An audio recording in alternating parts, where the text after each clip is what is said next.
Bien. Vamos entonces a seguir con la... Hola, buen día, ¿Qué tal? Ceci. ¿Cómo está? ¿Qué tal? Bien. Con esta conferencia, la 23, para mí es una conferencia muy importante, por eso quisiera tomar un poquito más de esta clase. María, ¿vos podés cerrar tu micrófono? A ver si no.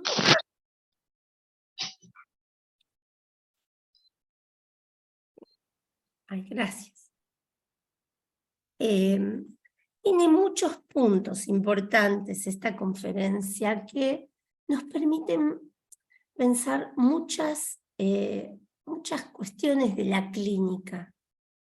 Uno que lo vimos como fundamental, que lo vimos en el inicio, cuando empezamos la cursada, era el de series complementarias. A mí me parece algo fundamental justamente porque permite pensar la causación, la etiología de un padecimiento, el por qué se produce ese padecimiento, ¿no? Y no caer en reduccionismos totalizantes, como por ejemplo podría ser, esperen que acá tengo que admitir su agente,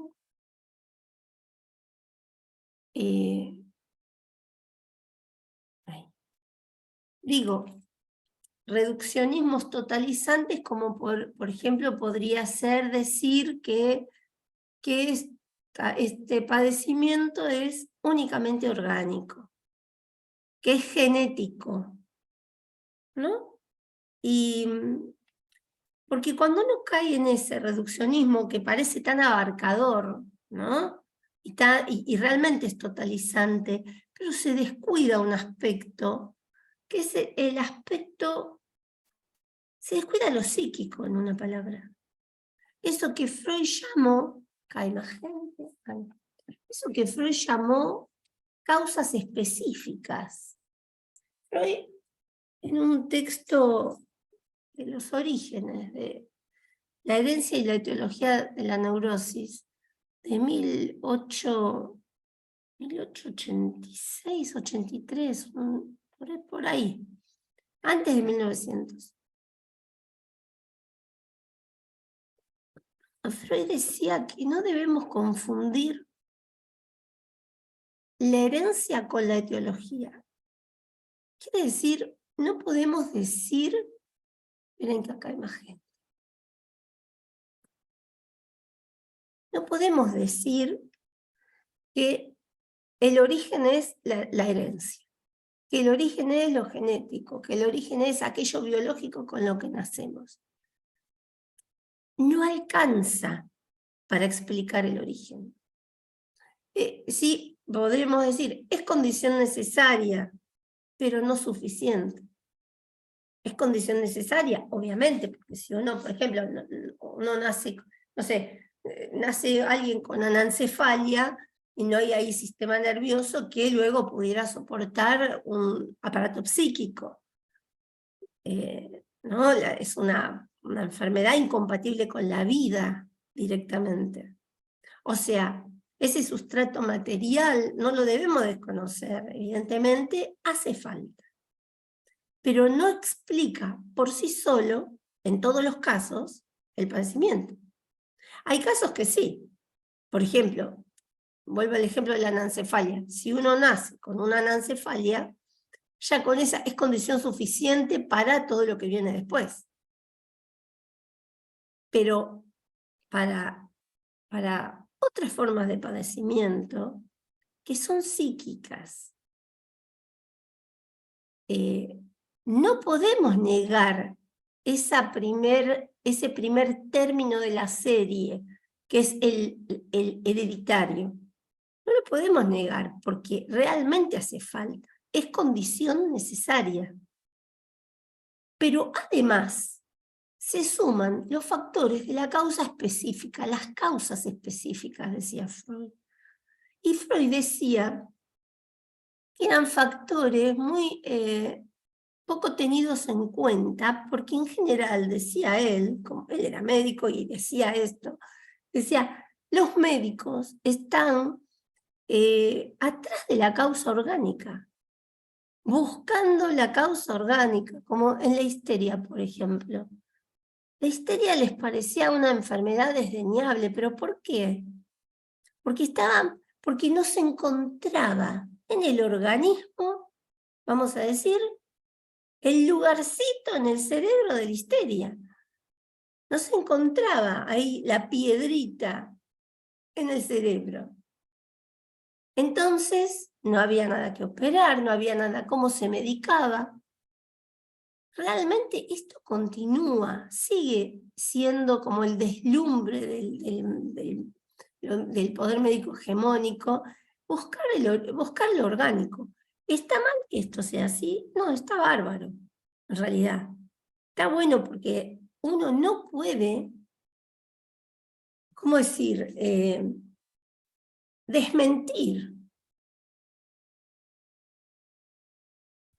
esta condición necesaria, porque nacimos con un organismo, ¿no es cierto? Entonces, pero Freud, fíjense la vuelta que le dio cuando se hablaba de la histeria. Freud,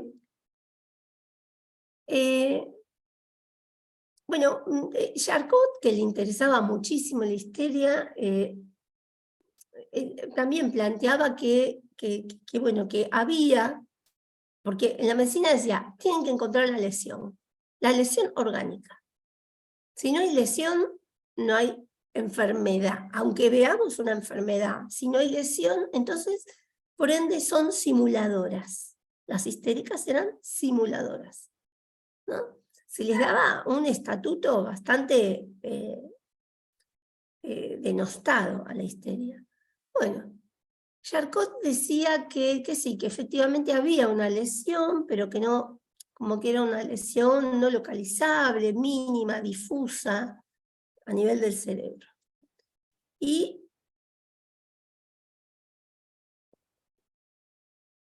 Bueno, y Freud hace un estudio comparativo entre las parálisis orgánicas y las parálisis histéricas.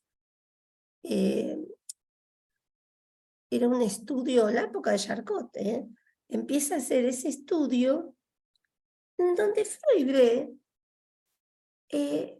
claro, él lo que dice es que, bueno, por un lado, lo que marca es que la parálisis orgánica sigue un recorrido determinado, ¿no? Entonces se paraliza, qué sé yo, un hemicuerpo, se me paraliza el brazo, pero aparte se me paraliza el hemicuerpo. Eso es orgánico. Piensen en una ACV, piensen en cualquier problema neurológico que sigue un recorrido, sigue la vía nerviosa, la vía anatomofisiológica, vamos a decir. Pero la histeria no. La histeria era muy caprichosa. Entonces no paralizaba según las vías nerviosas. Paralizaba específicamente la representación del brazo. Paralizaba de acá a acá, del puño a la sisa. Eso paralizaba. Ni siquiera la mano por ahí. Paralizaba caprichosamente el brazo. Entonces Freud ahí empieza a marcar una primera delimitación. Y Freud decía, bueno, una especie, no lo dijo así, pero algo como, ¿ustedes quieren una lesión? Bueno, hay una lesión. Está lesionada la representación del órgano. Hay una lesión, pero en el campo de las representaciones. Bueno, después, más adelante, justamente nos va a decir que eso que se lesiona, en realidad, no tiene que ver con la causa orgánica. No sigue las vías de la anatomía. Por eso Freud decía, el histérico desconoce la anatomía. No sabe de anatomía, paraliza según los representantes que se le juegan a él. Entonces después lo que él va a ver es que en esos representantes, o alrededor de esos representantes, había un conflicto psíquico. Entonces empieza a poner el acento en la causación del lado de lo psíquico. Después va a avanzar, ahí tienen un texto que se llama Sobre el mecanismo psíquico de los fenómenos histéricos. Después va a avanzar un poco más y va a poner el acento en la sexualidad. No solo es psíquico, no solo no tiene que ver con lo anatómico, no solo es psíquico, sino que ahora le va a agregar una etiología sexual. Ahí tienen otro texto que es la sexualidad en la etiología de las neurosis.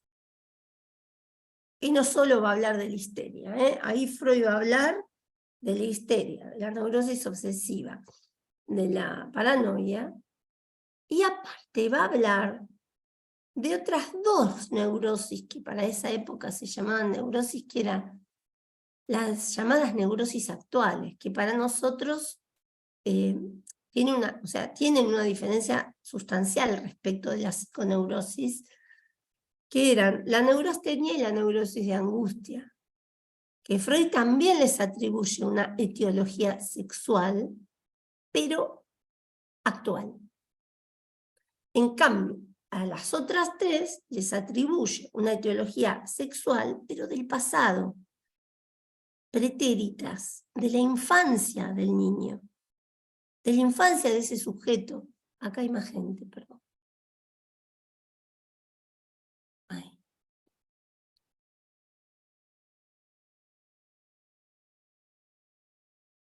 Entonces, ven cómo se va ampliando, ¿no? Y Freud, aparte, algo que nos decía en este texto, era que aparece también la idea de conflicto. Hay en lo psíquico un conflicto respecto de una representación, una idea que es sexual, infantil, remota, pero que al yo se le volvía inconciliable. Entonces, esa representación es la que va a sufrir, vamos a decir, se trastoca. Es una representación que Freud dice hay que debilitarla porque altera, el yo se pronuncia en contra de esta representación, entonces la tiene que debilitar, la debilita. ¿Cómo la debilita? Sacándole el afecto. Y ahí tienen después las diferencias, ¿no? Según a dónde va el afecto, según el destino de este monto de afecto, vamos a tener una histeria, una neurosis obsesiva o una psicosis.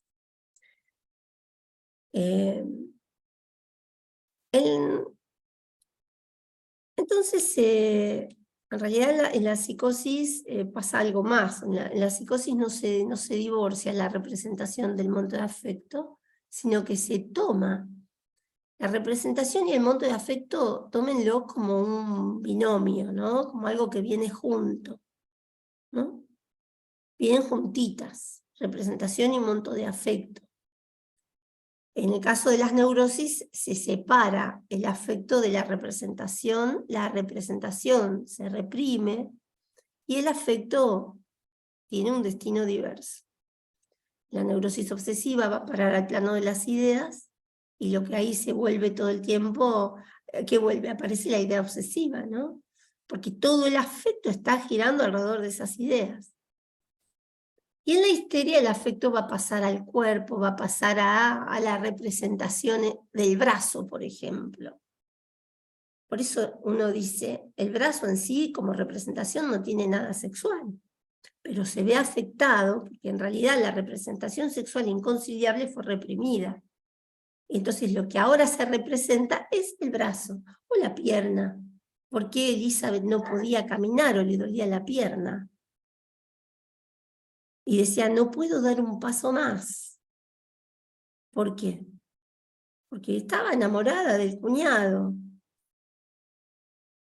Entonces, cuando fallece la hermana, ella tenía la vida expedita hacia el cuñado y resulta que es inconciliable como ella va a estar con el marido de su hermana fallecida. Entonces empieza como que ella no puede dar un paso hacia eso. Y se afecta, o sea, la representación sexual, motivo del conflicto, la que provocó el conflicto, acá tengan en cuenta la idea de conflicto, porque yo me estoy yendo un poco, pero no me estoy yendo, estoy abriendo para después volver al eje. ¿eh? ¿Por qué? Porque algo que vamos a ver en la conferencia 23, como algo fundamental, es la idea de conflicto. Esta conferencia retoma la idea del conflicto y vamos a ver cómo sigue. Entonces, Elizabeth, claro, después, producto de ese conflicto, ¿no? Entre esta representación sexual inconciliable y la masa de representaciones que para aquella época Freud al yo lo llamaba, le hablaba del yo como masa de representaciones. Entonces, esta representación sexual hacía conflicto con la masa de representaciones que conformaban al yo. Por eso había que debilitarla. Entonces, claro, se ve afectada otra representación. Alguna representación que en parte tuviera algo que ver. Por ejemplo, esto de no puede dar un paso más hacia el cuñado. Pero como caprichoso, ¿no? Porque en realidad, si uno ve a una persona que no puede caminar o que le duele una pierna, uno, a priori, no va a decir, es una representación sexual inconciliable. Tiene un conflicto, tiene algo sexual que no quiere. Esto se hace de manera salvaje. Esto lo puede hacer cualquiera que le dice cualquiera, no, te duele la cabeza porque tenés malos pensamientos. Es una salvajada. Es una salvajada. Pero bueno, o te duele el cuello porque no querés mirar a tu pasado, cosas por el estilo que son dichas. Es salvaje, ¿no? Acuérdense que toda interpretación fuera del encuadre psicoanalítico es una violencia, es una interpretación llamada salvaje aparte, y es violencia. Pero bueno, en el marco del análisis, ¿acá hay alguien más? En el marco del análisis, estas interpretaciones no son violencia, son, digamos, ponen en marcha el dispositivo analítico y ponen en marcha del lado del sujeto que el sujeto pueda empezar a hacer algo con estas representaciones y con estos significantes que de otro modo quedan como pregunta y siguen como enigma. Que está bueno que aparezca la dimensión de la pregunta, porque si aparece la dimensión de la pregunta, aparece la posibilidad del análisis. Cuando no hay pregunta, no hay posibilidad de análisis. Cuando no hay pregunta del lado del sujeto, ¿no? Estamos hablando de la neurosis.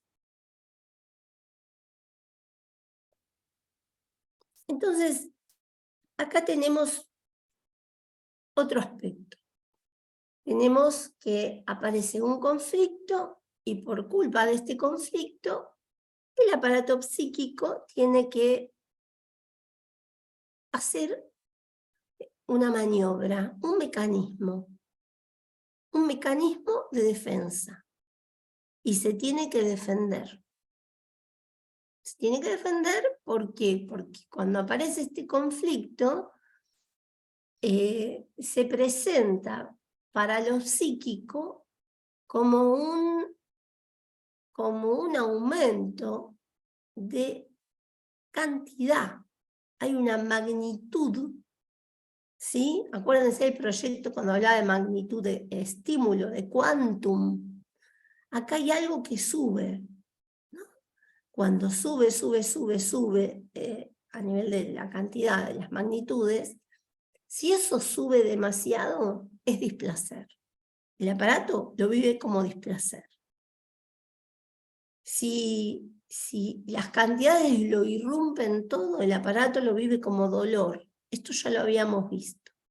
Entonces, como aparece este conflicto y este aumento de cantidad, el aparato psíquico se tiene que defender lógicamente de esta cantidad.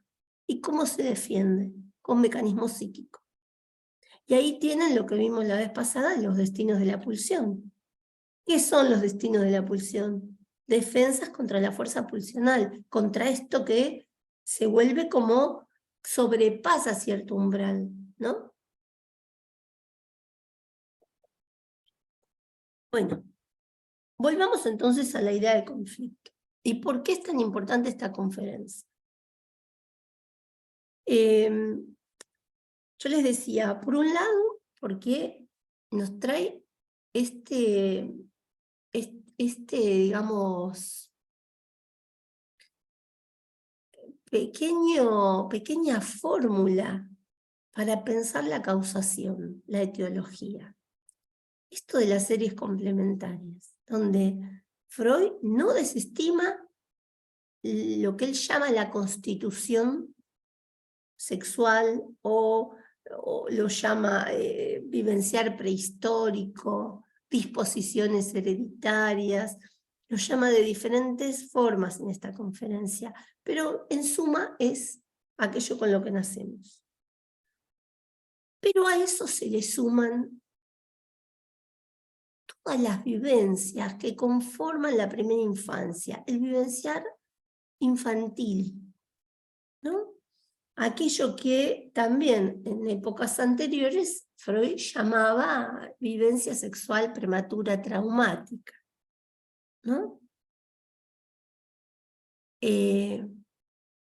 Ahí entraría el vivenciar de la sexualidad infantil, que en realidad no es que tiene que haber un trauma para que sea traumática. Acuérdense que para Freud, acá lo retoma también en esta conferencia, por eso digo que es muy, muy importante esta conferencia, porque aparece el lugar de la fantasía, ¿no?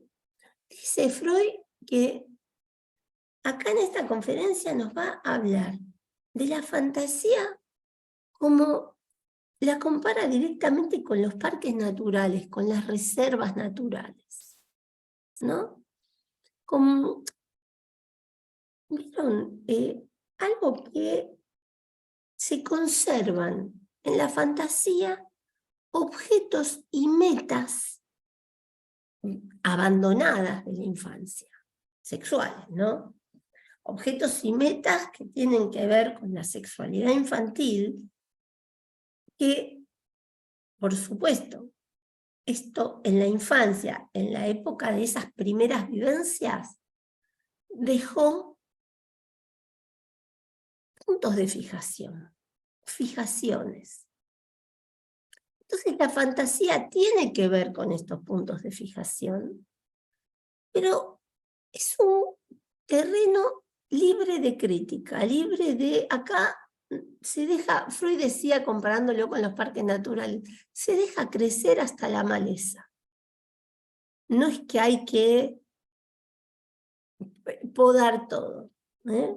Acá vale, es una reserva, y no se puede arrancar nada, ¿eh? Como vieron cuando van a alguna reserva que no se pueden traer una ramita de nada. Bueno. La fantasía está como exenta de la realidad, no tiene por qué guardar relación con el mundo de la realidad. Como por ejemplo, ¿se acuerdan cuando vimos formulaciones sobre los dos principios del acaecer psíquico que decía Freud que el principio de realidad venía a ser el relevo del principio de placer? Bueno, ¿por qué? Porque tomaba en cuenta las coordenadas reales del mundo. Pero bueno, sin embargo, Freud en ese texto ya lo aclaraba, porque él decía, sin embargo, no es el destronamiento del principio de placer, sino su reaseguramiento. Yo ahora, teniendo en cuenta las coordenadas reales del mundo, me reaseguro de lo que pretendía con el principio de placer. Me lo reaseguro. Por ejemplo, vamos a dar un ejemplo muy primitivo.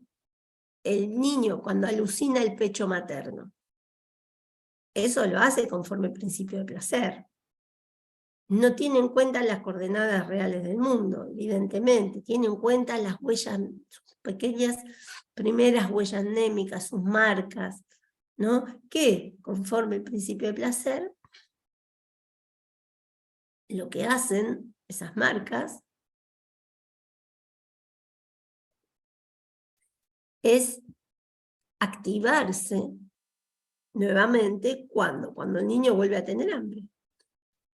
Pero no consigue nada con la vivencia alucinatoria del pecho. No, el hambre va a seguir estando ahí, no se satisface. Entonces, muy pronto, dice Freud, muy pronto empieza a tomar en consideración que ese objeto, pecho, va a tener que coincidir con el objeto en la realidad. Y ahí empieza a diferenciar interior, exterior. Yo, no yo. Y lo que es fantasía o lo que está dentro de lo psíquico, como reactivación de huellas anémicas, de manera como por ejemplo cuando alucina, respecto de lo que es una percepción en el mundo exterior. Y empieza a catequizar el exterior. Empieza a darle importancia a ese mundo exterior. Ahí está teniendo en cuenta, estoy dando un ejemplo muy básico de cómo se empieza a tener en cuenta las coordenadas reales del mundo.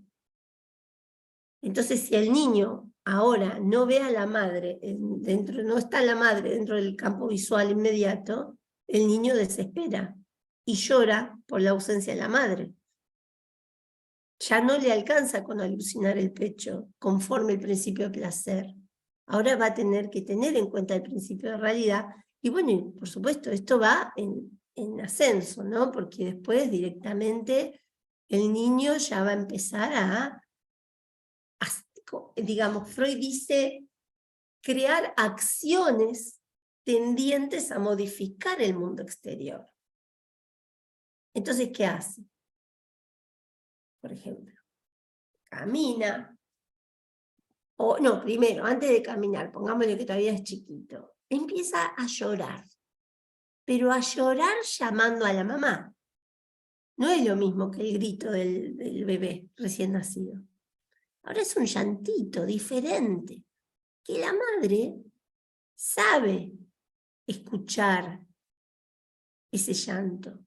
Porque ese llanto aparte, vamos a decir, tiene que ver con, o sea, se tuvo que haber producido eso que vimos en el proyecto del entendimiento. Ese llanto es algo que, vamos a decir, entre el niño y la madre. Entonces el niño, cuando empieza a llorar, a partir de haber vivido ya, experimentado esta vivencia de satisfacción, ya empieza a instituirse el llamado, que esta es una categoría que en muchas patologías de la infancia muy graves no aparece. No aparece el llamado como categoría. El llanto como llamado. Porque para que el niño llore llamando al otro, tiene que empezar a darle cierto estatuto al otro, tiene que empezar a consistir algo del afuera, algo del otro. Entonces, vamos a decir, ahí aparece el principio de realidad. Y el niño cada vez va haciendo cosas más complejas, acciones, dice. Freud dice acción con arreglo a fines. ¿no? Piensen en un niño chiquito que tira manotazos, no sabe ni siquiera que sus manitos son de su cuerpo, entonces hace manotazos, ¿no? Quiere agarrar un objeto, pero no sabe cómo, lo mira, cuando puede, cuando ya logra poder mirar a un objeto, lo empieza a mirar, después ve las manitos, pero no sabe cómo agarrarlo. De a poco va construyendo esa realidad, ¿no? Entonces empieza como a poder construir algo desde afuera. Y después directamente su acción es deliberada, hace esto que Freud llama acción con arreglo a fines, ya no son movimientos musculares reflejos. Ya ahora, con arreglo a los fines, el pibe quiere alcanzar un chiche, bueno, con la manito va hacia ese chiche. Son ejemplos muy sencillos como para ver todo lo que significa modificar, digamos, para ver cómo se releva el principio de placer por el principio de la realidad, pero que en el fondo se busca la ganancia de placer, porque el niño quería ese chiche, para chuparlo, para lo que sea. Entonces, ¿se entiende esta diferenciación? Cuando se empieza a tomar en cuenta la realidad, todo lo demás queda como en suspenso. Se abandona, vamos a decir, pero hay algo que no se abandona, hay algo que se conserva. ¿Dónde? En la fantasía. Eso es la fantasía. Es aquello que resta de este relevo. ¿Se produce el relevo? Bárbaro, sí se produce. Pero hay un campo nuevo que se abre acá, como una nueva dimensión, que es la fantasía. Y allí se conservan objetos parciales de la pulsión y metas pulsionales abandonadas. ¿Abandonadas? ¿Por qué? Porque el niño tuvo que ir creciendo y bueno, y tuvo que abandonar ciertas metas. Metas, por ejemplo, inconciliables, ¿no?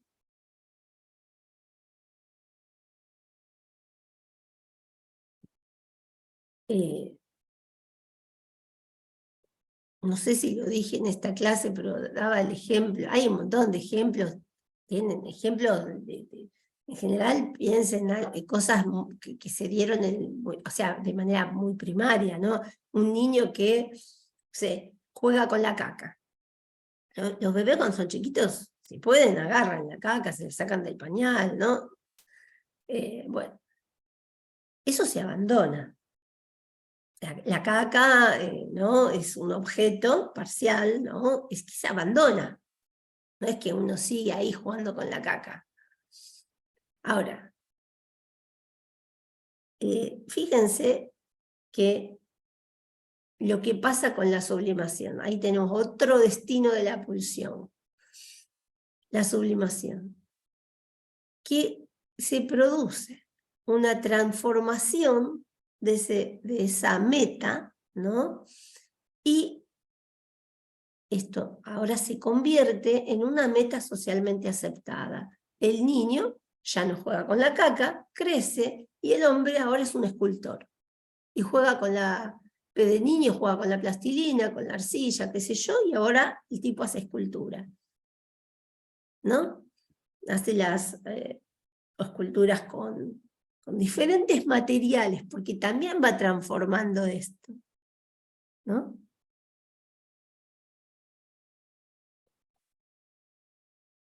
El campo de la sublimación está muy ligado al campo de la fantasía. El campo del arte está muy ligado al campo de la fantasía. Miren, vamos a ver, vamos a ir un poco al texto de Freud. Hoy me olvidé de poner el PowerPoint, lo tengo acá armado, pero bueno, ahora después lo pongo, no importa. Les quiero leer La última parte. Otra cosa que trabaja en este texto. ¿Se acuerdan que de la carrera, supongo que habrán estudiado las fantasías primordiales o las fantasías originarias? Bueno, las trabaja acá, en este texto. Esas fantasías que dice Freud como universales, ¿no? Escenas fantasmáticas, infantiles, ¿no? Que eran seducción, castración y escena primaria. Eran estas tres. Acá trabaja Freud eso, ¿no?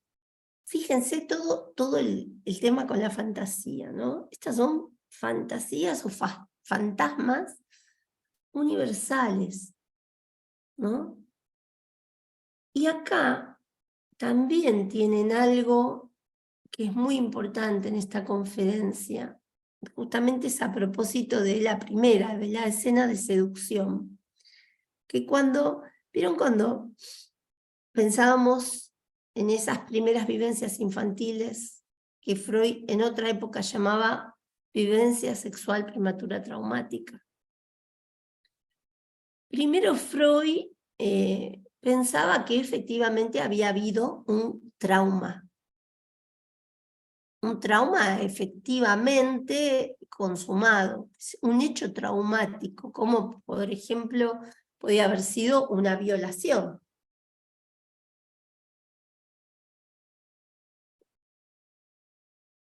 Entonces Freud después se da cuenta de que justamente hay una carta a Fliess, donde justamente él habla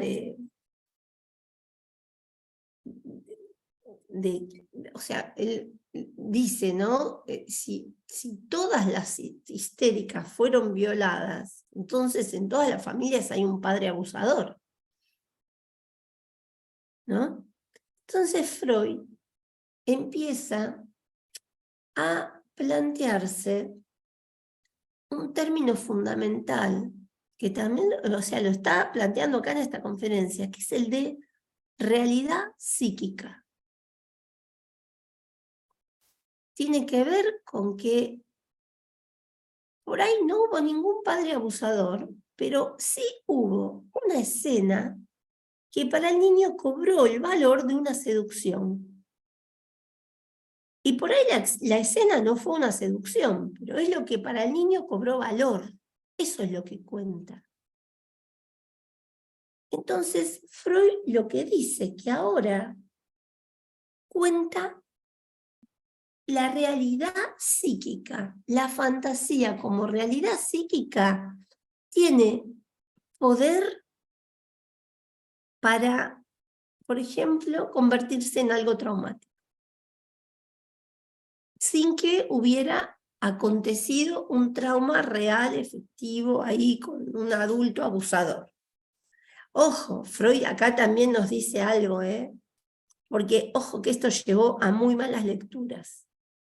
Esto llevó a deslizamientos peligrosos incluso. De decir que Freud negaba que hubiera habido abusos, no. Freud, al contrario, miren, les voy a leer, si lo encuentro por acá. Es larga la conferencia, por eso es tan rica y tiene tantas cosas importantes. A ver dónde está.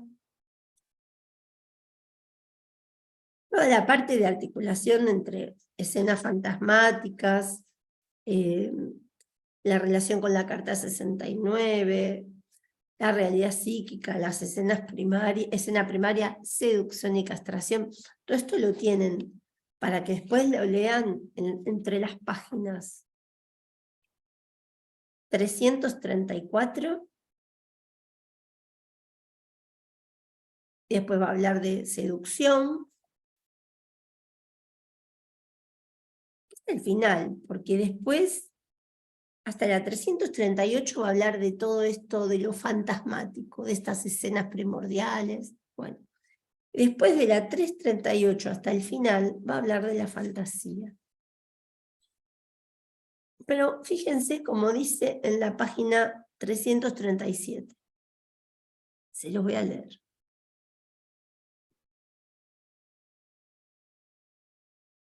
Con la fantasía de la seducción, cuando no la ha habido, ¿no? O sea, no es que el niño fue abusado, ¿no? El niño encubre, por regla general, el periodo autoerótico de su quehacer sexual. Se ahorra la vergüenza de la masturbación fantaseando retrospectivamente para estas épocas más tempranas un objeto anhelado. Y acá, lean esto, oigan esto.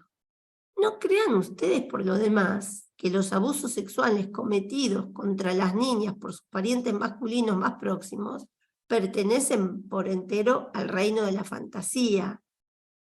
Ojo, la mayoría de los analistas habrán tratado casos en que esas relaciones fueron reales y pudieron comprobarse inobjetablemente.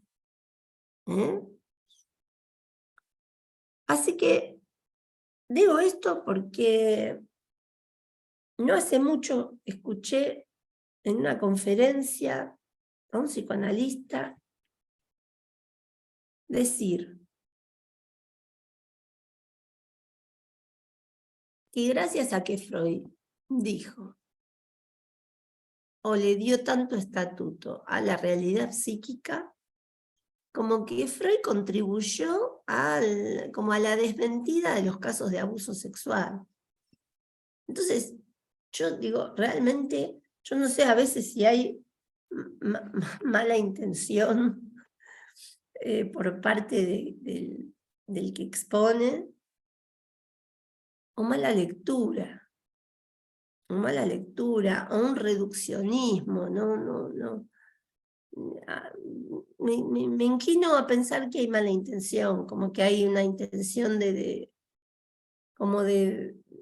ustedes saben que cuando uno lee con intenciones de menoscabar al autor, y bueno, encuentra de todo. Cuando yo me pongo a corregir un parcial, por ejemplo, si estoy mirando a ver el error como para escrachar al alumno, bueno, lo encuentro, seguro que lo encuentro. Ahora, si yo trato de ver qué pudo articular el alumno, qué de bueno hay en ese parcial, qué le quedó de todo el año de enseñanza, entonces yo ahí, digo esto porque es normal a veces, pero uno tiene que estar a salvo de su propio, a salvo de su neurosis, en cierta forma, a salvo de su, vamos a decir, lo mismo que en el análisis, a salvo de sus prejuicios, ¿no? En general no es lo que tiene que predominar. Si predomina el prejuicio cuando uno analiza, o cuando en realidad, si predomina el prejuicio, estamos mal. Se produce en el paciente, se produce algo que es catastrófico, que son lo que Freud llama los saldos lamentables. Por eso es tan importante el análisis del analista, ¿no? Es fundamental el análisis del analista, porque de alguna manera salva de eso, y salva también de las lecturas tendenciosas, o de las clases tendenciosas. Si yo doy una conferencia para denostar al autor, a Freud, por ejemplo, en el caso de este psicoanalista, que se llama, lo peor del caso, que se dice psicoanalista. Pero yo creo que ahí hizo un deslizamiento jorobado, porque decir que Freud, al darle estatuto de realidad psíquica a la fantasía, está desmintiendo los casos de abuso real. Es una pavada. A ver, puede haber casos de abuso real, obvio, claro que sí que los hay, pero también hay realidad psíquica. ¿Qué tiene que ver una cosa con la otra? Bueno, así que bueno, digo esto porque cuando lean el texto,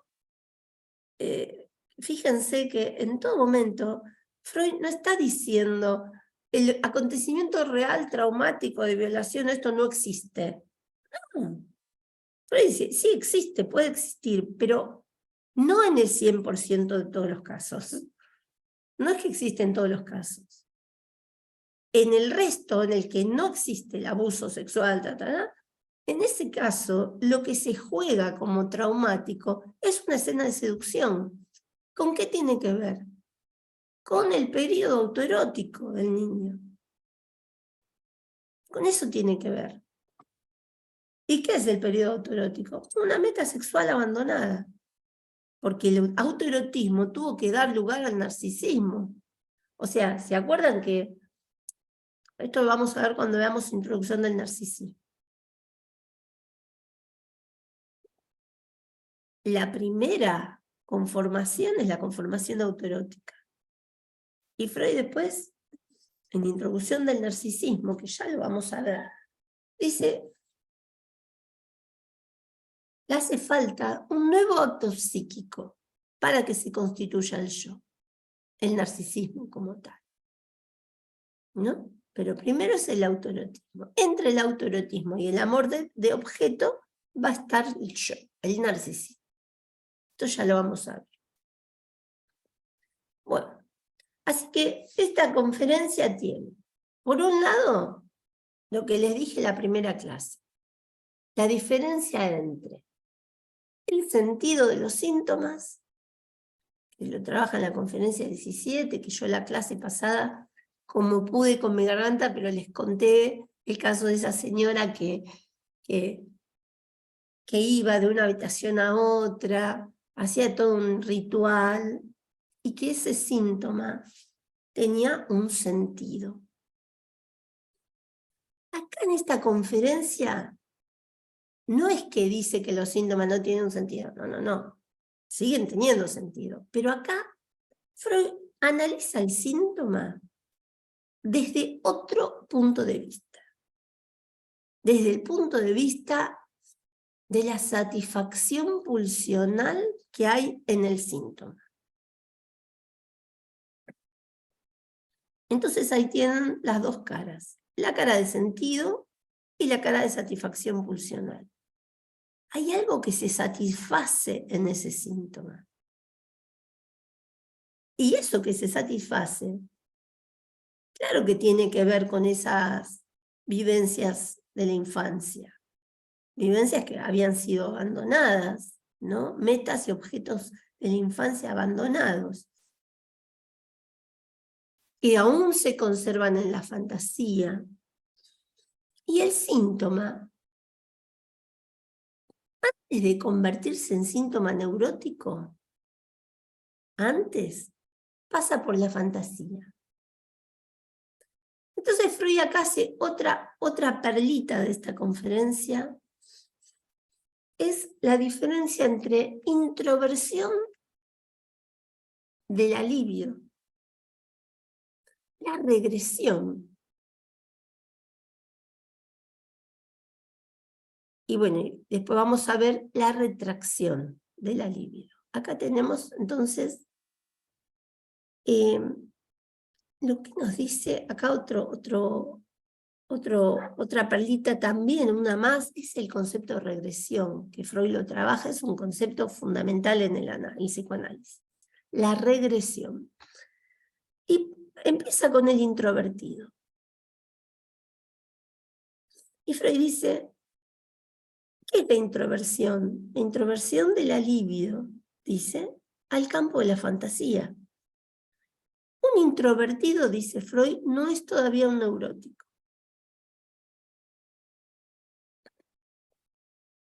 Lícita la fantasía. Aún la fantasía menos, digamos, socialmente aceptada, pero en tanto y en cuanto se mantenga dentro del marquito de la fantasía, vale. Y no es neurosis. No es neurosis. Pero este aquí, que llega un momento en que la fantasía esfuerza la realización, empuja la realización. Aparece acá otra vez el factor cuantitativo, porque dice Freud que acá lo que determina que esta fantasía llegue a un momento que se vuelva intolerable es una cuestión de magnitud.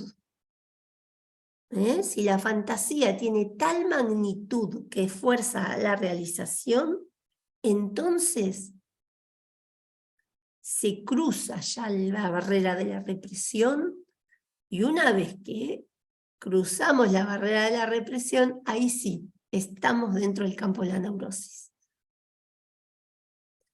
Entonces se lleva la regresión, ojo, la regresión va ¿hacia dónde? Hacia los puntos de fijación, esos que habían quedado atrás, esas metas y objetos abandonados de la infancia, que habían dejado que marcas, fijaciones. Las fijaciones, no sé si lo dije acá, pero las fijaciones a mí se me hacen como la idea ¿vieron cuando hay un granito y se llena de pus y está toda la zona ahí con pus? Bueno, se me hace esa idea, porque alrededor del punto de fijación, la libido se vuelve viscosa, se vuelve como que se junta, se amontona alrededor de ese punto de fijación. Y a su vez funciona como un imán.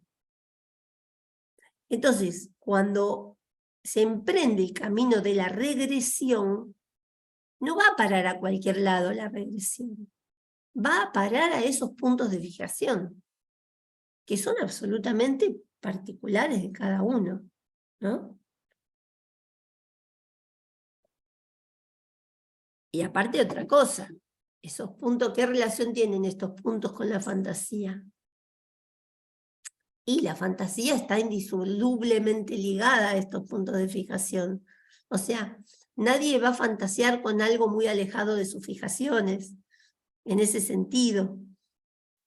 Entonces, vamos a decir, es como el camino, dice Freud, en el camino de la formación de síntomas, la fantasía es un punto intermedio, un pasaje intermedio. Hay que pasar por la fantasía, y si esto cobra demasiada envergadura, bueno, aparecerá, digamos, de alguna manera ya se entra vía atravesamiento de la represión, ya se entra al campo de lo inconsciente.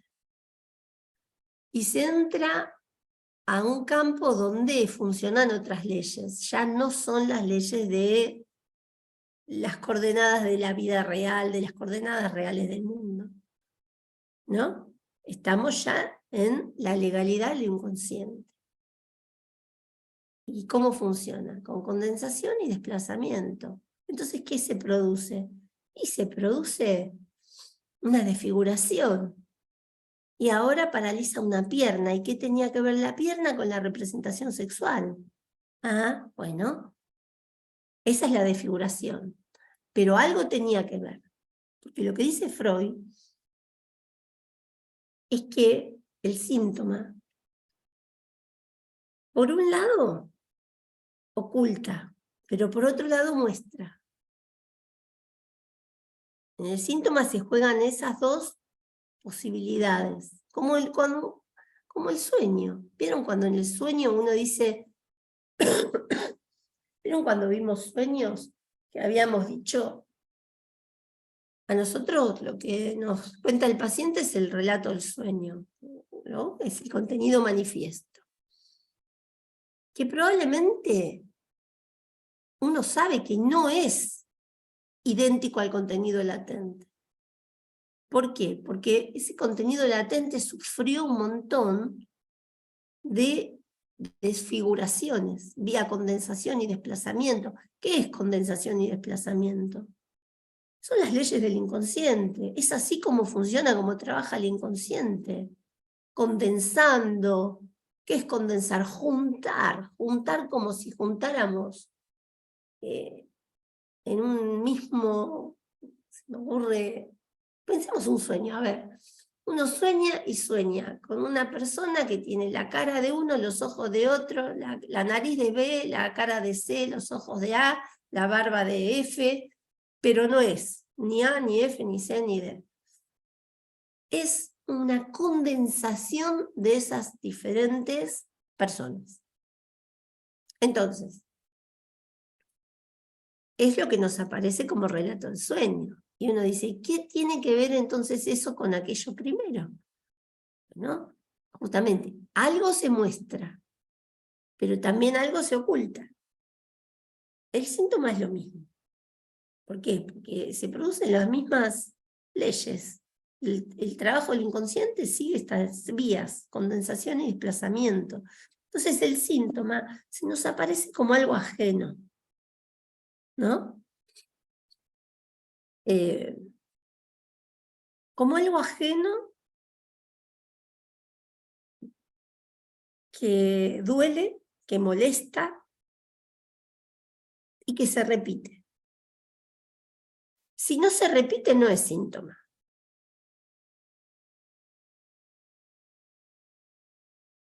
Y si no molesta, tampoco. Si no molesta, tampoco. Y ahí ustedes tienen un montón de gente que, qué sé yo, dice, a mí no me molesta, yo soy así. Como carácter de su persona, no es un síntoma. Eso no es un síntoma. Por ahí es molesto para los que están con él, pero no es un síntoma. Para que sea síntoma tiene que tener estas características, ¿no? Por un lado repetirse, y por el lado tiene que tener esta cara de sufrimiento, ¿no?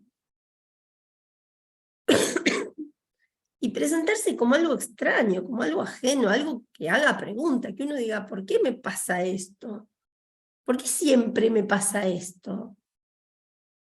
¿Por qué siempre termino sufriendo por lo mismo? Eso es síntoma. Y eso es lo que abre la posibilidad de un análisis. Porque si uno no se hace esa pregunta, no es síntoma. Y no puede tampoco ir a un análisis.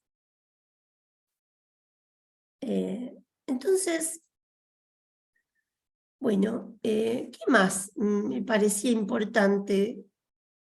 El concepto de regresión. La regresión se produce por una frustración. Es decir, en la vida real resulta que acontece algo que frustra mis deseos.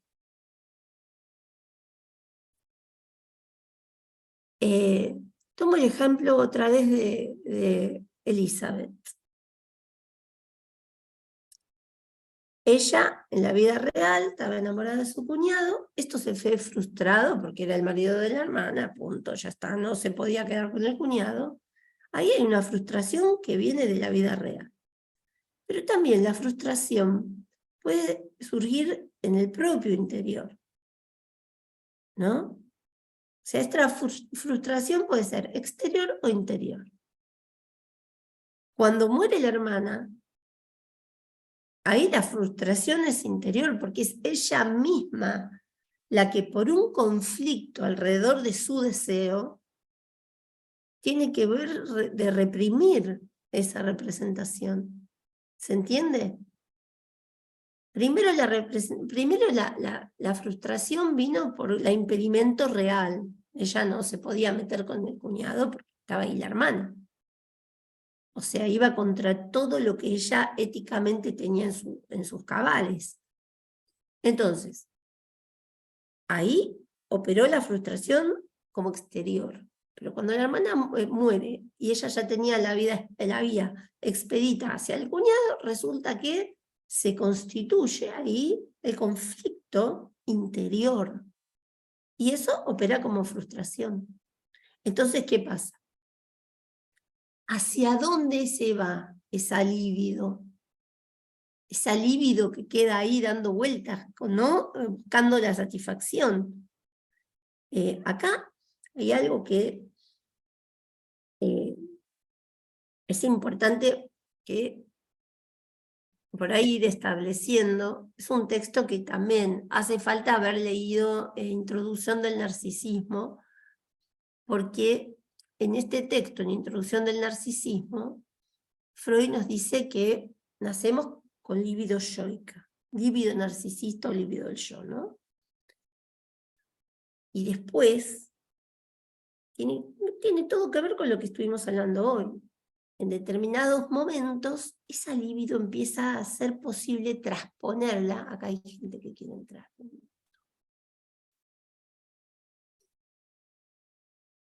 A transponerla al campo objetal. Cuando un niño se empieza a interesar, por ejemplo, por el mundo exterior, en realidad, ¿qué está haciendo? Está transponiendo líbido. Se empieza a catequizar el mundo de los objetos con líbido, ¿no? El enamoramiento es un ejemplo de transposición libidinal total, donde parece que lo único que importa es el enamorado, ¿no? Entonces el objeto, digamos, el yo se empobrece a favor de esa libido narcisista pasa al objeto. Y se produce cierto empobrecimiento del yo, que Freud dice se compensa igual, porque si el objeto es amado por este otro, queda compensado libidinalmente. La macana es cuando no es correspondido. Ahí tenemos un problema. Ahí tengo que admitir. Bueno, esto ya lo vamos a ver cuando veamos Introducción del Narcisismo y la conferencia 26. Van juntos, esos dos textos van juntos porque la conferencia 26 explica la introducción del narcisismo. Así que, a ver, mira, no se puede. Bueno.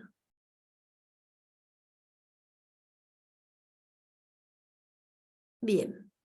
Bueno, entonces.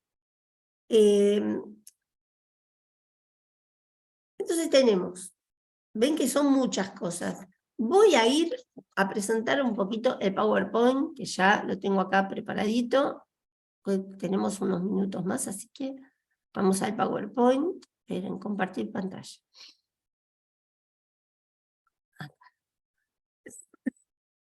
Vamos, ahí. Empezamos desde la primera. Esto ya lo vimos, ¿eh? Estamos haciendo un somero repaso. Todo esto ya lo vimos. ¿Por qué se llama los caminos de la formación de síntomas? Porque Freud lo que nos dice que hay un camino regresivo, ¿no? La libido va hacia atrás. Acá esto ya se los dije, la diferencia entre, en esta conferencia nos vamos a centrar en la satisfacción, en la parte que tiene que ver con lo cuantitativo, lo pulsional. Bueno, acá teníamos también, Freud lo que nos dice es que el síntoma es el resultado de un conflicto psíquico. Todo esto ya se los dije al principio. Conflicto psíquico. Interesa que sea psíquico. Hay una libido insatisfecha, frustrada por la realidad o, como les dije antes, por el propio interior. Acá, en la época de esta conferencia, tenemos las dos primeras teorías pulsionales. La primera, que es pulsiones del yo versus pulsiones sexuales, y la segunda, que es libido narcisista versus libido objetal. Esto ya igual lo estuvimos charlando. Es central la idea de conflicto, porque lo que dice Freud, que las mismas fuerzas que se enemistaron en el conflicto, esa idea, esa representación sexual que era inconciliable porque hacía conflicto con el yo, bueno, gracias al síntoma, se hacen amigas. En el síntoma confluyen las dos ideas, la reprimida y la otra. ¿Por qué dice que el síntoma es una formación de compromiso? Es de compromiso porque el síntoma está comprometido con ambas, con la idea inconciliable y con el yo. Entonces, el síntoma se desfigura para que no sea molesto al yo, en el sentido que mejor dicho, para que no sea inconciliable con el yo. Molesto es molesto porque si no, no sería síntoma. Pero sería mucho peor la idea inconciliable. Entonces, por eso dice Freud que es tan difícil levantar el síntoma, porque en el síntoma hay algo que resiste, que es justamente ese compromiso, es eso que está sostenido desde ambas patas. Está sostenido del lado del yo y está sostenido del lado de lo sexual. Hay algo de la pulsión sexual, perdón, que se satisface en el síntoma.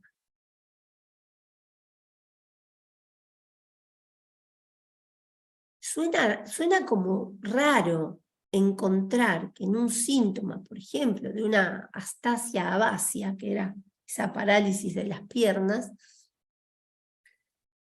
que ahí haya una satisfacción sexual. Suena raro. Como que era muy jugado. Freud se la jugó cuando dijo que eso era un síntoma sexual. Ahí Freud se la jugó.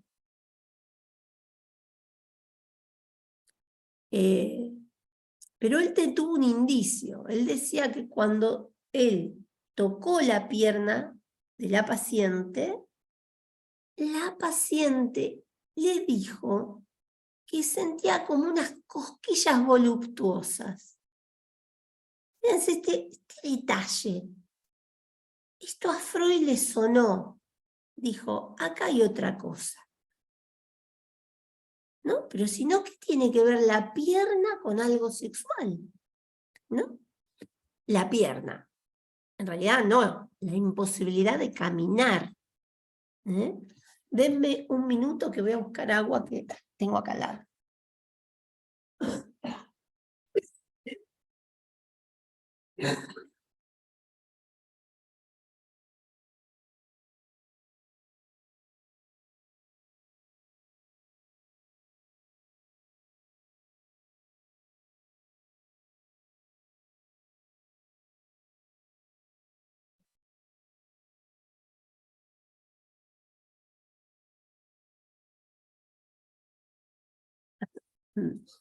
Ya me está fallando un poco la garganta. Así que bueno, vamos a seguir con esto. Esto ya se los dije, que esta era la conferencia 22, que la conferencia 22 yo creo que la semana pasada les contaba del pueblo que hacía una migración. Eso se los conté, ¿no? Que cuando hacía la migración volvía ¿hacia dónde? Hacia donde estaba cierta parte del contingente, ¿no? Volvía para atrás cuando el pueblo en migración era atacado por enemigos, ¿no? Enemigos poderosos, vuelve para atrás, vamos a decir, recula, va hacia atrás. ¿Hacia dónde? Hacia donde estaban el resto del contingente. Bueno, y Freud compara la regresión con esto, ¿no? Entonces tenemos, esto ya lo dije, la frustración y la fijación. Esto ya lo dije. La fijación frena la movilidad de la pulsión. Y además, hay algo que es muy importante, que es este nexo entre la pulsión y el objeto. Esto lo vimos en pulsiones y destinos de pulsión.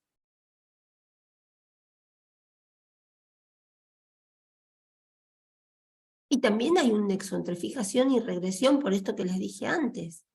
¿Hacia dónde va la regresión? Uno no hace la regresión a cualquier lado.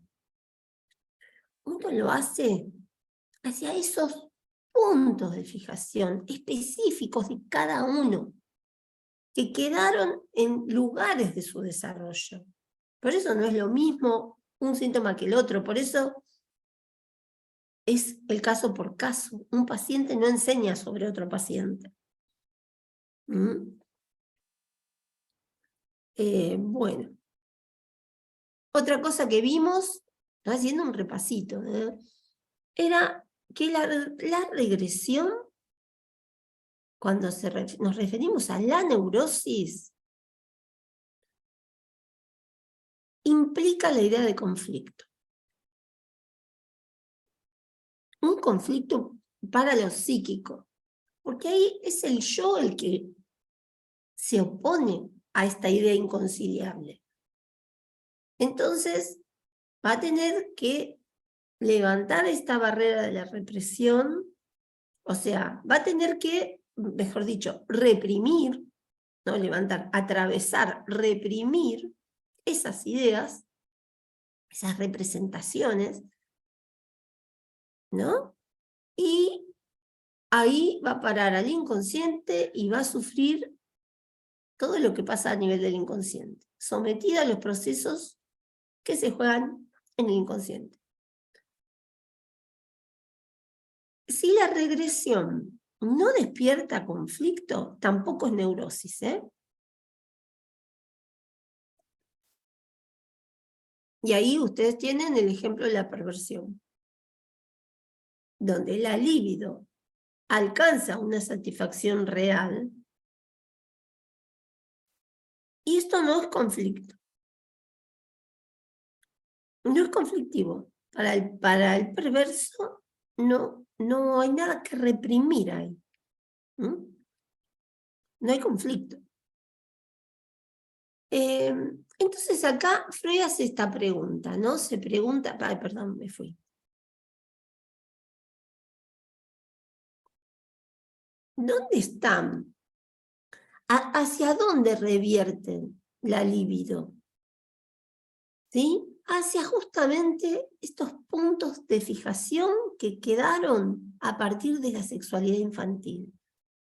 Que se trata de metas parciales, metas de la pulsión parciales que fueron abandonadas, o de objetos parciales de la pulsión, que también fueron abandonados. Todo esto está en la sexualidad infantil, y hacia allá va la libido.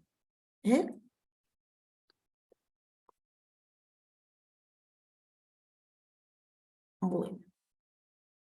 Esto yo ya se los dije, les hablé del pinchazo, ¿vieron? Que decía Freud cuando se pincha a un organismo, ¿no? Un germen, dice, en proceso de bipartición celular.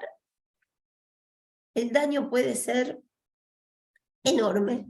Es más, puede costarle la vida a ese organismo vivo. En cambio, el mismo pinchazo, con la misma aguja, a un organismo ya crecidito, no pasa nada, se soporta.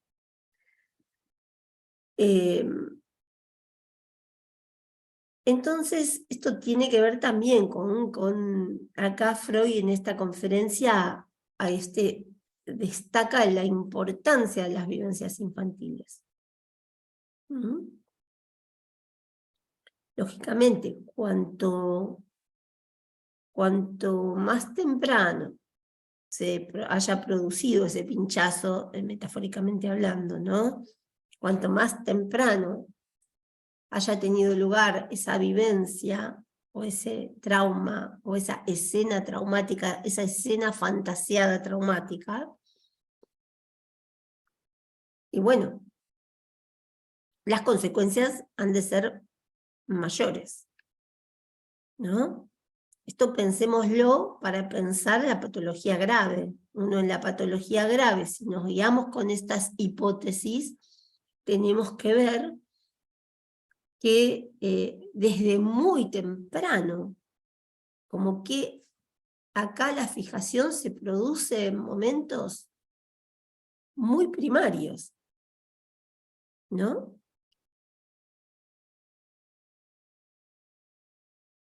La fijación, eso que queda como esa libido viscosa alrededor de un punto de fijación, no es lo mismo que se produzca, por ejemplo, en el autoerotismo como época primordial, ¿no? Previo a la constitución del yo, a que se produzca en un niño, digamos, un punto de fijación en su etapa oral, pero una etapa oral que ya implique la salida del autoerotismo, que ya implique que el niño está en el mundo de los objetos, que el niño ha podido catequizar ese mundo objetal. ¿Por qué? Porque en la fase del autoerotismo esto no estaba. Y ahí tienen consecuencias mucho mayores. Si se regresa hacia esos puntos primarios, las consecuencias son devastadoras. Ahora vamos a ir con eso. Estas son las series complementarias de Freud, que tienen ahí lo que les hablaba hoy.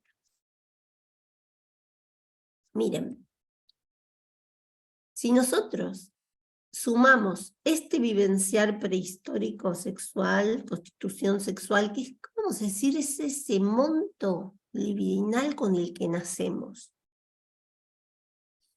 Si a eso le sumamos el vivenciar infantil, llámese todas las vivencias sexuales, ya sean de seducción, ya sean fantaseadas, ya sean acontecidas, digamos realmente, la sumatoria va a dar por resultado lo que Freud llama predisposición por fijación libidinal. Es lo que decimos nosotros puntos de fijación. El punto de fijación se produce gracias a estos dos aspectos. No es que toma uno solo, toma los dos. Hay una constitución sexual, que Freud llama sexual, pero les pido que acá entiendan que sexual no es genital. Sexual es eros, es líbido. Sexual es, si quieren,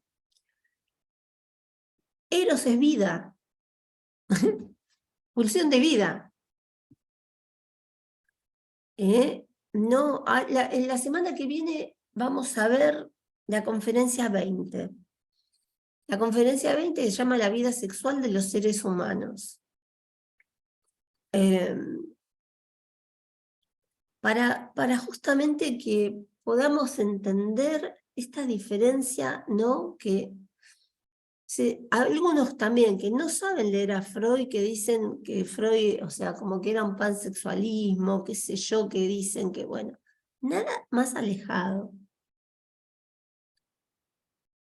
Pero cuando Freud dice sexual, no dice genitalidad, dice vida. ¿Esto saben dónde se ve clarito, clarito? Después de más allá del principio del placer. Él va a hablar de pulsión de vida y pulsión de muerte. O eros, que es eros tiene que ver con lo sexual, con el amor, etc. Eros versus tánatos. Pero por eso tengan en cuenta que Freud le va a dar a lo sexual un criterio ampliado. Lo genital es parte de lo sexual, pero no es todo. Bien. Entonces, se forman estos puntos de fijación por predisposición libidinal, la llama. Y después, resulta que el adulto crece y le pasa algo que es una frustración, qué sé yo, está enamorada de un tipo que no le da ni bolilla o que le dice, nada, no me gustás, no te quiero, salí de acá. Esa es una frustración. Entonces, ¿qué hace primero? Cuando dice salí de acá, no te quiero. Bueno, por ahí ella se va o él se va y fantasea, que se encuentra, que qué sé yo, fantasía. Ahí está todo permitido. Se vuelve una introversión, porque esa libido que ella buscaba o él buscaba satisfacer en el otro, a través del otro, con el otro, esa libido es rechazada y pum, pum, pum, pum, vuelve. ¿A dónde? A la fantasía. Hasta ahora, fantasea. Pero, claro, si la libido sobrepasa cierto umbral, pumba, viene la represión, reprime, y hay que ir, ya ahora nos vamos a manejar con las leyes del inconsciente. Y ahí se produce el síntoma. Recién ahí. El síntoma implica entonces la represión, lo inconsciente, las leyes del inconsciente, la desfiguración que le imprime el inconsciente a todo. El inconsciente desfigura. O sea, algo entra al inconsciente y bueno, ya cuando sale, sale desfigurado, completamente desfigurado. El trabajo del análisis es, por eso Freud hablaba de asociar libremente. Esa asociación libre era para seguir ciertas pistas, ciertos significantes que nos iban a llevar justamente a algo de aquello que había sido desfigurado. Bueno, esta es otra forma de decir lo mismo. Es lo mismo, ¿eh?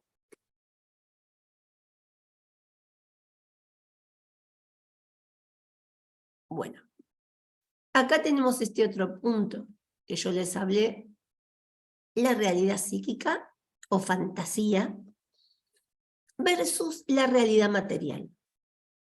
La realidad material es la realidad, lo fáctico, lo que pasa en la vida real. La realidad psíquica es lo que pasa en nuestra fantasía. Y dice Freud que en el mundo de las neurosis, la realidad psíquica es la decisiva.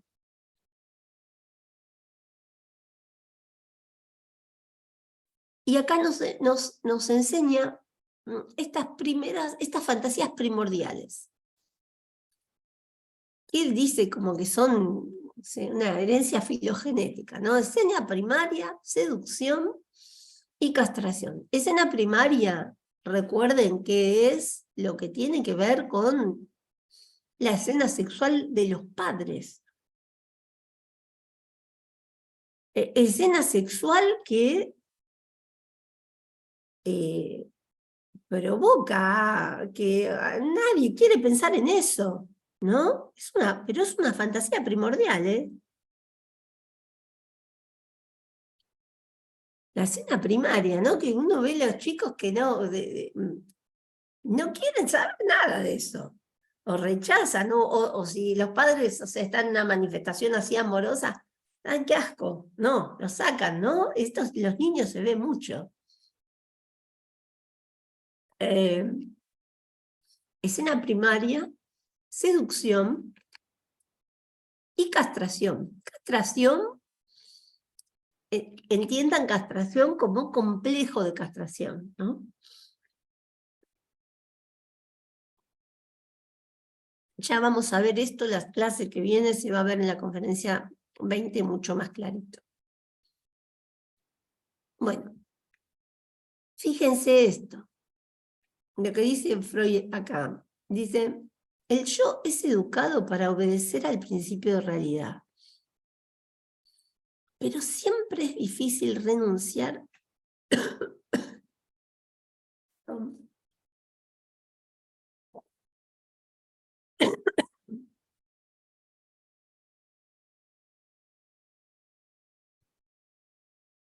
pero siempre es difícil renunciar al placer.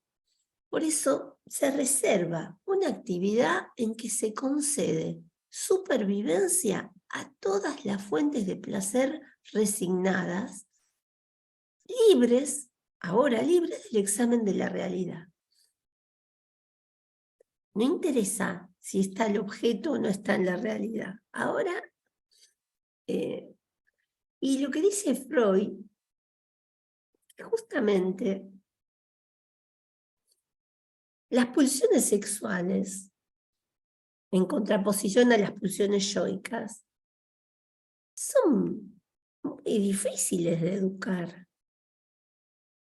Son muy difíciles de educar. Lo que sí recibe educación y se atiene a esa, y se aviene a esa educación es el yo.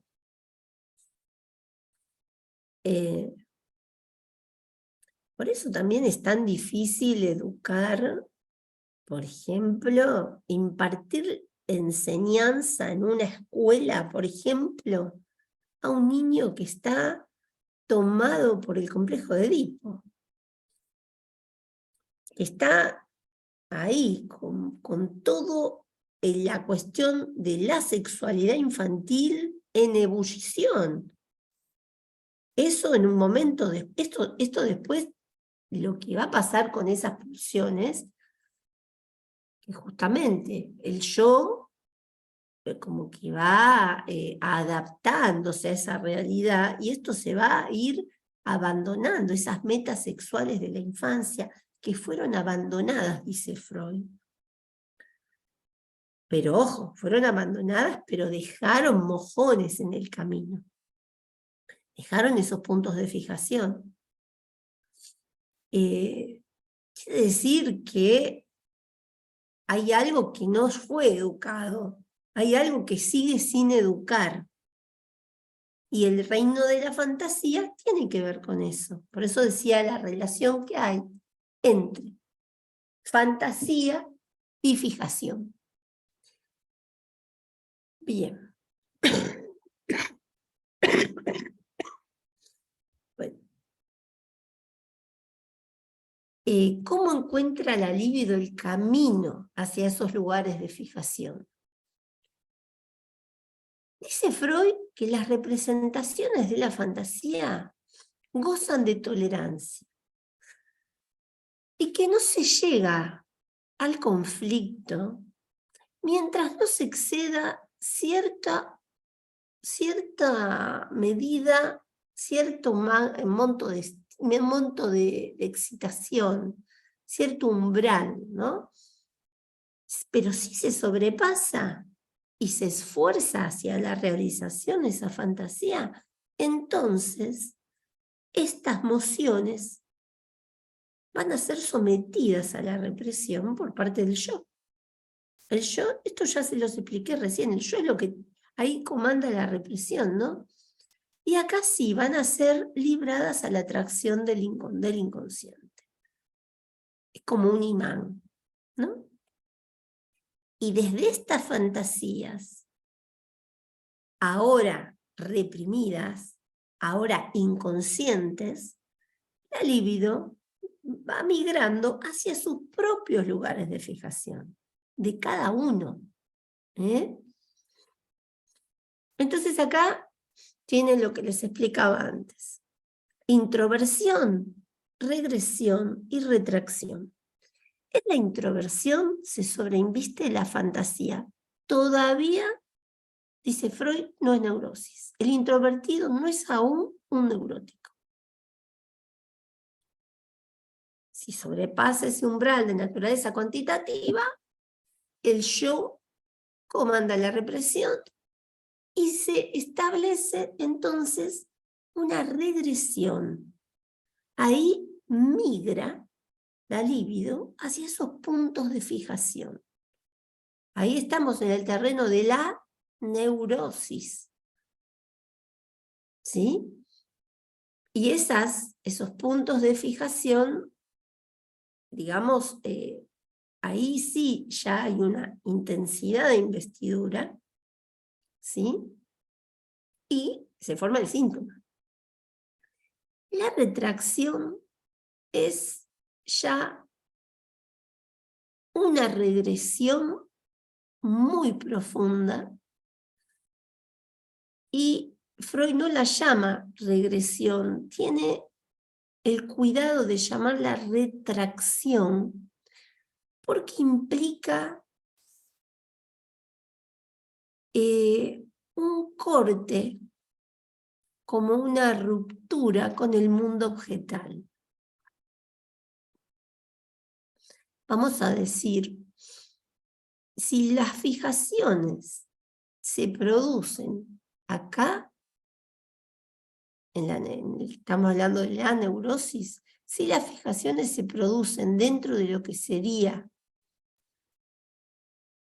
el campo del objeto, ¿no? Por ejemplo, una fijación, qué sé yo, incluso oral, pero el objeto oral, pero donde hay un otro, donde hay un objeto dentro de lo que es el campo del otro, el campo del mundo de los objetos.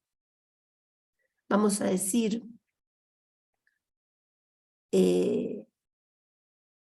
más acá en la constitución del yo. Pero ¿qué pasa si la fijación se produce más allá? Lo más lejos posible de la constitución del yo. ¿Qué pasa si se produce en el autoerotismo, por ejemplo? Entonces, justamente, es mucho más grave, porque por un lado significa la ruptura con el mundo de los objetos. Quiere decir, si lo vemos en términos libidinales, se retira la libido, ¿no? Se retira la libido del mundo objetal y esa libido vuelve al narcisismo o al autoerotismo. Y cuando se produce ese repliegue,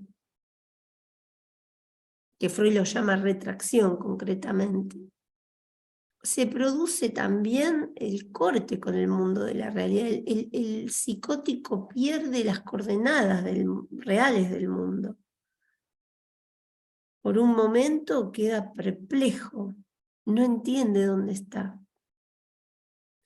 No entiende qué le pasa, no entiende el mundo, no entiende sus coordenadas, ¿no? No entiende siquiera dónde está parado. Yo nunca me olvido, perdón, me olvido un paciente en el Borda. Tuve la oportunidad de ver un paciente, pero en un estado de perplejidad absoluto. Entonces él decía, yo iba caminando por el parque, ¿no?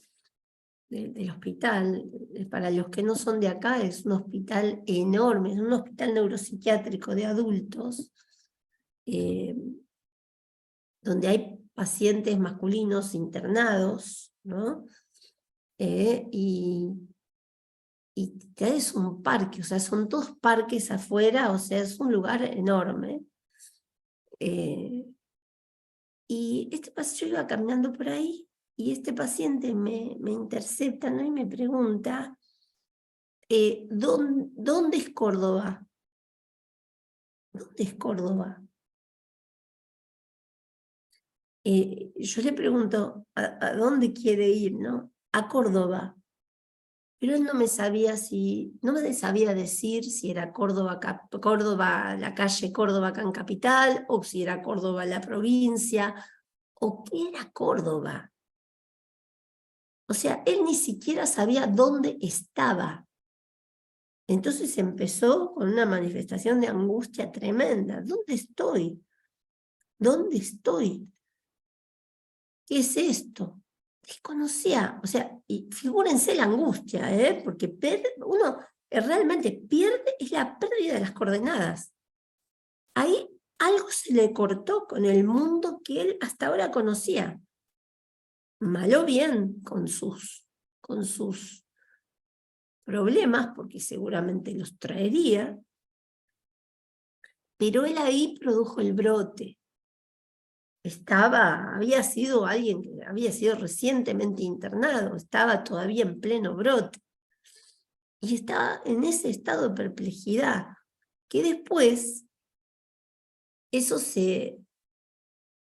digamos, el paciente hace algo después, hace un tratamiento de esto, ¿no? Bueno, cuando pasa esto, ahí la libido vuelve a los puntos de fijación, pero que son remotos. Pero casi piénsenlos en lo más originario posible. Y eso implica el retiro de las investiduras del mundo objetal. Ahora después, por eso Freud dice, es muy interesante, cuando Freud plantea el delirio, estoy viendo la hora, uy, ya vamos dejando. Él plantea el delirio como un intento de autocuración, ¿no? Él dice que el paciente, cuando se produce la formación delirante, en realidad lo que trata es de explicarse eso que dejó de entender a través de una hipótesis delirante. Por ejemplo, no fue el caso, lo que yo sé del caso es esto que les conté nada más, pero si sigamos fantaseando que podía haber pasado como formación delirante en este paciente, por ahí por ahí podría llegar a armar un delirio y decir, por ejemplo, que este hospital estaba en Córdoba y que todo era Córdoba. Por ejemplo, estoy diciendo cualquier cosa, no, esto no pasó, pero se me ocurre como para dar un ejemplo de que él ahí teje una historia, arma algo, con esto que se le digamos, con esto que a él le aparece totalmente fragmentado, inconexo, no entiende dónde está parado, no entiende qué pasó, no entiende nada. Entonces, en el delirio, casi como que arma algo, ¿para qué? Para restablecer los lazos con el campo objetal, con el mundo de los objetos, con la realidad. Lógicamente que lo hace bajo una formación delirante. Pero hay un intento de autocuración, por eso Freud decía que era una formación restitutiva, es un intento de autocuración, el delirio. Bien, y el arte. El arte, dice Freud, este está en el último apartado de la conferencia. Justamente dice que el arte es el camino de regreso de la fantasía a la realidad. Ojo, no como en el caso de la psicosis, que también hay un camino de regreso, pero es de los puntos de fijación remotos hacia la realidad a través de una formación delirante. En el caso del arte, no. En el caso del arte, no llegamos tan lejos, llegamos a la fantasía, ¿no? Acuérdense que un introvertido no era un neurótico, un introvertido es alguien que lleva las cosas al plano de la fantasía. Y allí vive un poco, con sus sueños diurnos, ¿no? El camino de regreso de la fantasía a la realidad se produce a través de la obra artística. Esto lo hace el artista, ¿no? Con la característica de que las representaciones más personales, lo más, vamos a decir, íntimo,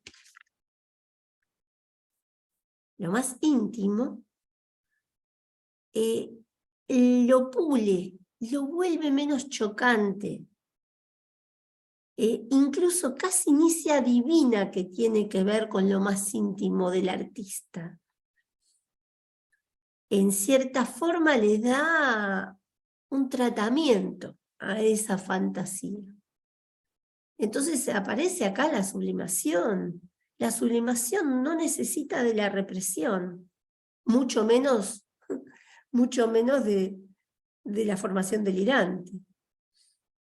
Porque alcanza con, digamos, con ir al plano de la fantasía y desde allí amasar algo, darle una forma y volverla obra de arte.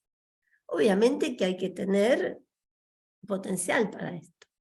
No todo el mundo tiene el potencial para sublimar a través del arte. No todo el mundo. Y no todo el mundo, también es cierto que no todo el mundo tiene el potencial de apreciar la obra de arte. ¿No? Pero la apreciación del arte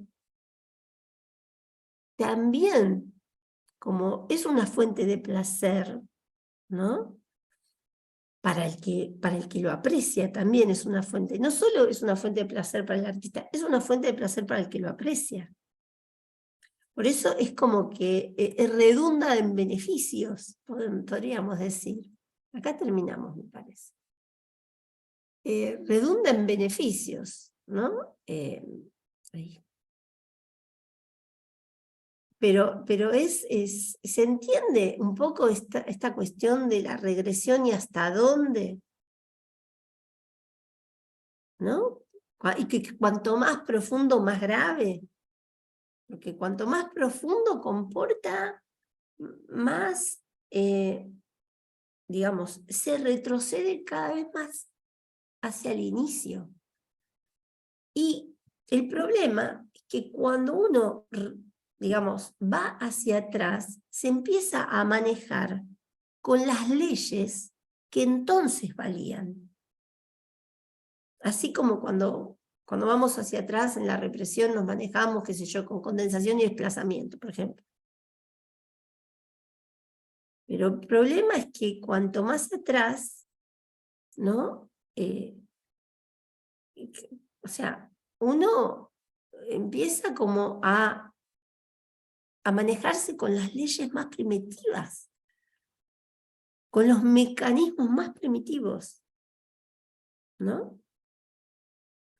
Bueno, yo les aconsejo que lean esta conferencia, es larga porque trabaja todos estos puntos que yo les fui diciendo y que son, la verdad que son todos muy importantes. Pero bueno, vamos a... sí, no, sí, prácticamente les dije todo. Así que la próxima vamos a ver la conferencia 20. Bueno, ¿hay alguna pregunta o algo que quieran comentar?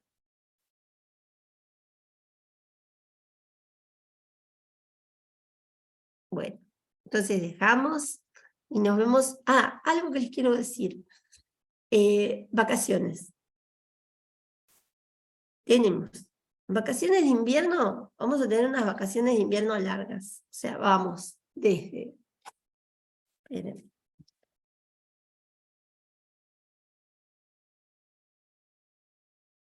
Del 17 de julio, o sea, nosotros vamos a tener la última clase el 14 de julio, que es la clase que viene. Y después vamos a tener vacaciones de invierno hasta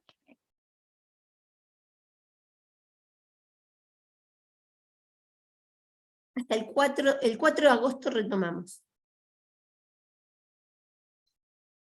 ¿Dijo bien? Ay, denme un minuto que me fijo en la agenda que me olvidé. Me acuerdo bien la fecha.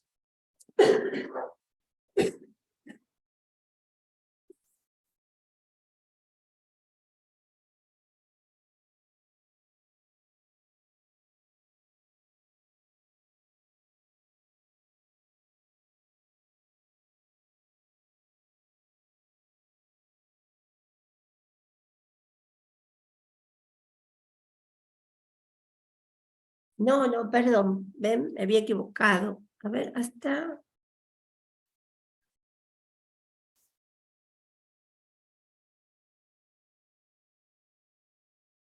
No, sí, lo dije bien. Hasta el 4 de agosto.